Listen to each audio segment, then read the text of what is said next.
Domestic violence एक ऐसा offence है जो समाज के अंदर आज जहर की तरह फैल रहा है और इसका शिकार कोई भी फीमेल हो सकती है, जैसे कि माँ, बहन, बेटी, सास, बहू या कोई भी ऐसी फीमेल जो एक शेयरिंग हाउस में रही हो या रह रही हो। तो अगर आप भी डोमेस्टिक वायलेंस के शिकार हैं या हो रहे हैं तो मैं एडवोकेट आपको आज बताऊंगा कि इन सिचुएशंस में आपको क्या क्या करना चाहिए और आपको कोर्ट से किस तरह का रिलीफ मिल सकता है। तो चलिए शुरू करते हैं।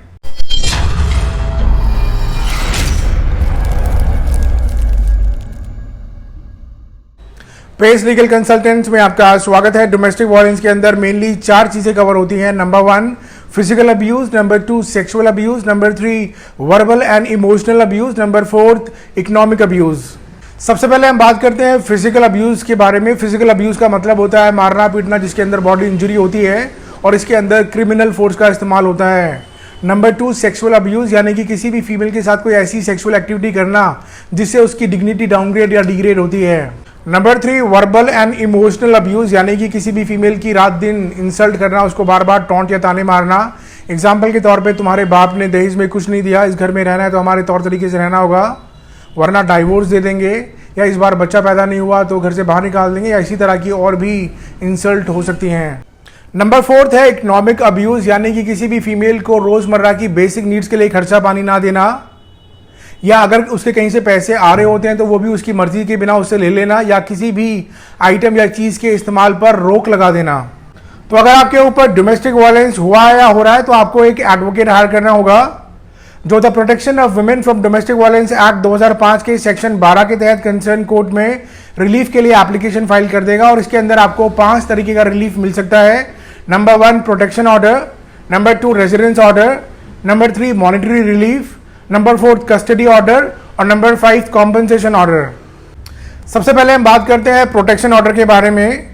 अगर प्राइमा फेसी कोर्ट को लगता है कि किसी भी फीमेल के ऊपर डोमेस्टिक वायलेंस हुआ है या हो सकता है तो वो डोमेस्टिक वायलेंस करने वाले इंसान के ऊपर रोक लगा सकते हैं कि वो उस फीमेल के ऊपर कोई भी डोमेस्टिक वायलेंस ना करे या कोई ऐसा उकसाने वाला काम ना करे जिससे डोमेस्टिक वायलेंस की नौबत पैदा हो। और अगर फीमेल वर्किंग है तो उसके ऑफिस बिल्कुल ना जाए और वो उस फीमेल से किसी भी प्रकार की बातचीत करने की कोशिश ना करे। और इसके साथ साथ कोर्ट ये भी ऑर्डर कर सकता है कि रिस्पोंडेंट उस फीमेल के ऊपर किसी भी मूवेबल या इमूवेबल प्रॉपर्टी के इस्तेमाल पर रोक ना लगाए जो वो लीगली इस्तेमाल कर सकती है। और अगर उनका जॉइंट बैंक अकाउंट है तो वो भी बिना मैजिस्ट्रेट की परमिशन के इस्तेमाल ना करे। और जो लोग उस फीमेल को हेल्प करते हैं उनको भी डोमेस्टिक वायलेंस करने वाला इंसान परेशान ना करे। अब हम बात करते हैं रेजिडेंस ऑर्डर के बारे में। इसके अंदर कोर्ट बहुत सारे ऑर्डर कर सकता है, जैसे कि रिस्पोंडेंट विक्टिम फीमेल को घर से बाहर ना निकालें, रिस्पोंडेंट क्या उसके रिलेटिव्स विक्टिम फीमेल के रूम में ना जाए और ना ही रहते रहे उसको डिस्टर्ब करें, और मेल मेंबर्स की शेयरिंग हाउस में जाने पर रोक लग सकती है। और कोर्ट ये भी ऑर्डर कर सकता है कि रिस्पोंडेंट विक्टिम फीमेल के लिए सेम लेवल ऑफ अकोमोडेशन का इंतजाम करे या उसका रेंट पे करे।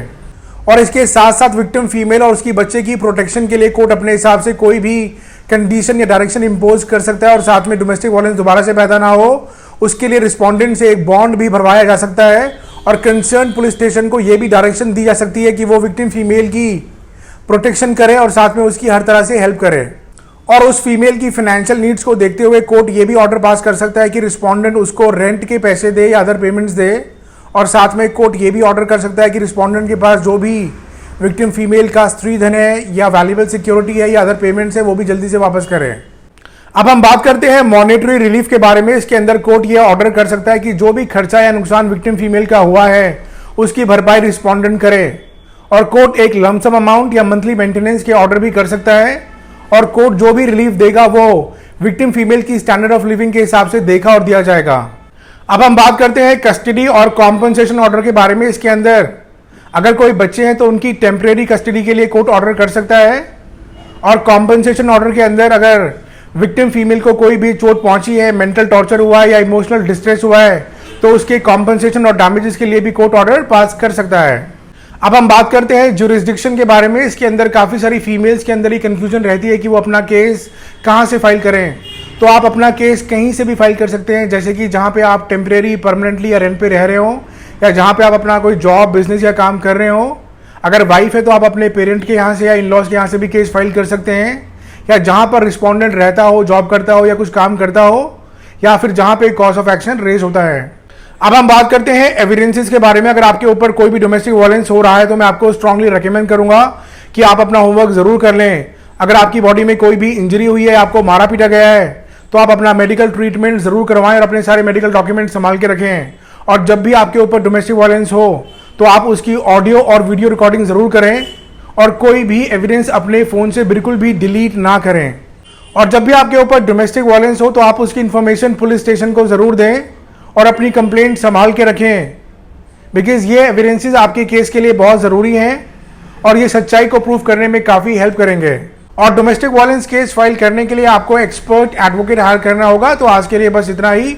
किसी भी लीगल इन्फॉर्मेशन के लिए आप हमें कभी भी कॉल या व्हाट्सएप कर सकते हैं। हमारा नंबर है 8826484040 या आप हमारी वेबसाइट pacelegalconsultants.com पर भी लॉगिन कर सकते हैं या कमेंट करके अपना कोई भी क्वेश्चन पूछ सकते हैं। आप इस वीडियो को सब्सक्राइब, लाइक और शेयर जरूर कीजिए। हम इसी तरह आपकी लीगल नॉलेज बढ़ाते रहेंगे। आप सभी का बहुत बहुत शुक्रिया। Thank you, bye bye, take care.